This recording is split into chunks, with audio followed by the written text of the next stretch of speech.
আজকে আমরা ঘুরতে যাচ্ছি জাপানি স্ট্যাচু অফ লিবার্টি। এত সুন্দর একটা দৃশ্য সন্ধ্যা নামার আগে আমরা বন্ধু বান্ধব সব একসাথে টিকিট কাটলাম। টিকিট কেটে আমরা এখন ভেতরে ঢুকবো। এদিকে ট্রেন চলে আসছে।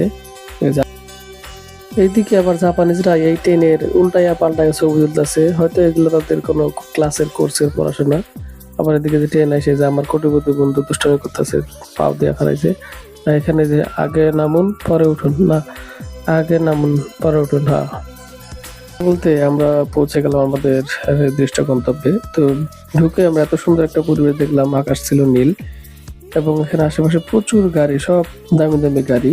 আর এই যে একটা টোকিও লেখা, এই লেখাটার মধ্যে ছবি তোলার জন্য সবাই স্থির হয়ে আছে, একজনের পর একজন ছবি তুলতেছে। ওইদিকে কত সুন্দর সুন্দর গাড়িগুলো ঘুরতেছে, এত সুন্দর নিট এন্ড পরে এদিকে রাস্তার উপরে রাস্তা, এত সুন্দর গাড়িগুলো একটা পর একটা যাচ্ছিল। মনে হচ্ছে মাঝে মধ্যে দুবাইয়ের ভিডিও দেখা যায়, এত সুন্দর রাস্তা। মনে হলো যে স্ট্যাচু অফ লিবার্টি ল্যাপটপটা দিচ্ছে, পরে দেখি না একজন মানুষ। এদিকে দেখে আবার কুত্তায় ভোগ দেয়। আর এই যে বাংলার দামাল ছেলেরা হেঁটে যাচ্ছে নদীর ধারে রাস্তার। বাংলার দামাল ছেলেরা আজকে বাসার বাইরে বের হতে পেরে অনেক খুশি আজকে। এদিকে বিদেশে এসে আমার প্রিয়জনের কথা মনে পড়ে গেল, তাকে উদ্দেশ্য করে লিখে দিলাম, হৃদয়ে লিখেছি তোমারই নাম। কত মানুষ, ছোট বড় ঢেমনা পটে কত রকম মানুষ আসে ঘুরতেছে, যে আমার দামাল ছেলেরা হাঁটতেছে। এদিকে আবার যাওয়ার মানিক ভাই, আমার পছন্দের মানিক ভাই, কি পোস্টটা দিব এখন। ওমা দে ঘুরে ঘুরে, আরো ভাই একটু থামেন একটু থামেন। ওমা না, এই যে ধরেন ক্যামেরা ধরেন, আমি পোস্ট দিই যে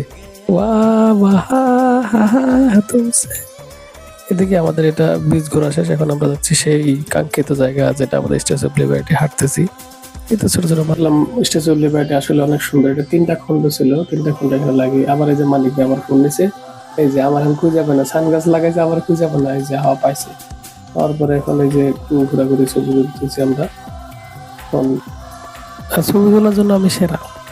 মাথায় টুপি দিয়ে বাচ্চাদের মতো একটা ছবি তুললাম, আবার সেটা হাতে নিয়ে সেই মূর্তির মতো একটা দ্বারা একটা ছবি তুললাম।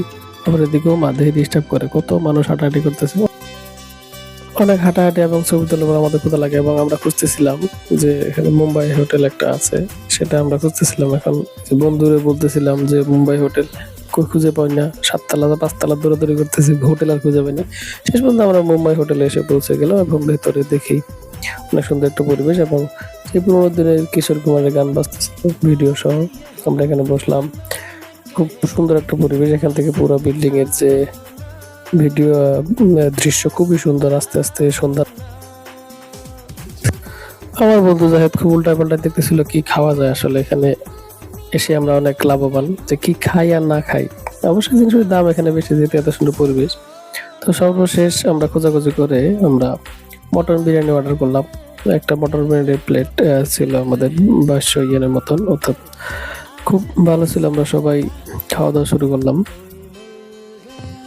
সবারই খুব জায়গাটা খুব পছন্দ ছিল, আমরা অনেক মজা করলাম এখানে।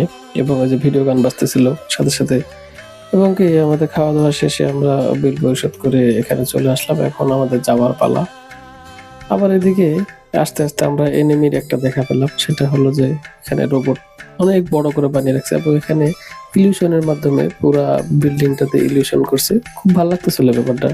শেষের দিকে এসে আর একটু মজা পেলাম। সর্বশেষ আমরা ট্রেনে করে বাসার দিকে রওনা হলাম। বিদায়, আবার অন্য কোনো ব্লকে। ড্রিমবাজ শামীম হক জাপানের সাথে থাকুন।